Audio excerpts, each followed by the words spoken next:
Pemirsa, pemerintah Provinsi Papua Barat saat ini sedang berupaya keras agar sebanyak 1.182 tenaga honorer yang dimiliki dapat diangkat seluruhnya menjadi aparatur sipil negara baik PNS maupun P3K.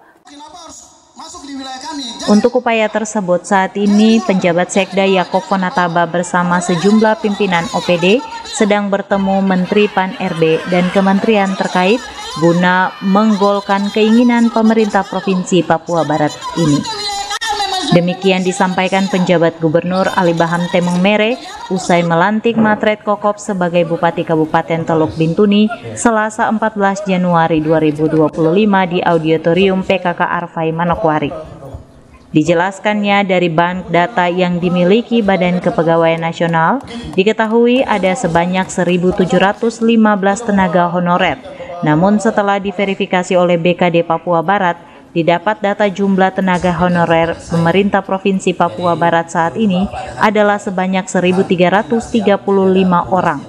Namun setelah kembali dilakukan validasi terakhir, data tersebut berubah menjadi 1.182 honorer. Data terkini lalu diserahkan ke pusat, namun karena kuota yang disediakan oleh Kementerian Pan-RB untuk pengangkatan honorer Papua Barat menjadi CPNS dan P3K adalah 1.002 orang, sehingga ada selisih sebanyak 180 orang yang kemudian oleh Kementerian Pan-RB disolusikan untuk diangkat menjadi tenaga P3K paruh waktu. Solusi tersebut mendapat keberatan dari pemerintah Provinsi Papua Barat yang kembali mengusulkan secara resmi agar seluruh tenaga honorer yang berjumlah 1.182 orang ini diangkat seluruhnya menjadi ASN dan P3K tanpa ada embel-embel tenaga paruh waktu. Usulan resmi ini dilakukan setelah mendapat pengkajian bahwa kekuatan keuangan pemerintah Provinsi Papua Barat masih mampu untuk membiayai gaji seluruh tenaga honorer yang berjumlah 1.182 orang jika diangkat menjadi CPNS dan P3K. Diharapkan dengan upaya keras yang sedang dilakukan pemerintah Provinsi Papua Barat saat ini melalui penjabat Sekda dan sejumlah pimpinan OPD di Jakarta, seluruh tenaga honorer Papua Barat dapat diangkat menjadi aparatur sipil negara di tahun 2025 ini. Tahapannya adalah dari 1.715 itu sesungguhnya sudah data kita yang kita pegang adalah 1.355. Itu udah verifikasi dan validasi. Kemudian data itu diverifikasi lagi karena ada yang kemudian sudah diterima di tahapan sebelumnya, ada yang udah masuk ke kerjaan lain dan lain sebagainya, sehingga dari semua itu ketemulah angka 1182 ini yang terakhir.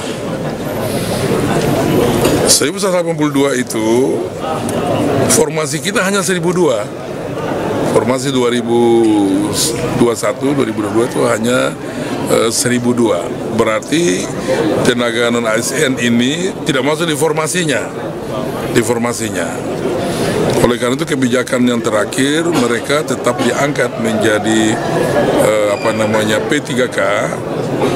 P3K yang tidak masuk di dalam formasi 1.002. Dari total 1182 itu formasi kita 1.002, berarti ada sekian yang tidak masuk. Oleh karena itu angka 1182 itu dikurangi dan 1.002 berarti tersisa yang belum masuk di formasi 1.002. Ini bagaimana? Ini menurut petunjuk itu diangkat menjadi P3K paruh waktu menurut penjelasannya. Nah, oleh karena itu kami telah membuat surat kepada Menpan bagaimana kalau jangan paruh waktu dengan cara menambah formasi 1.002 itu menambah menjadi 1.182. Ini usulan, ya kan begitu ya. Mengenai anggaran telah kami hitung dan ini bisa karena ketentuannya memang tidak boleh belanja pegawai itu di atas 30% APBD. Telah kita hitung kalau hanya 1.182 anggaran kita belum melebihi dari 30% belanja pegawai. Mewakili duduk dengan Bapak Doran, kita yang lain dengan motor, dengan Ari Armstrong, CWM Channel, Biro Manokwari. karena ini seluruh di sana. Terus kita harus tinggal sampai kita mau sampai 3 kakak atau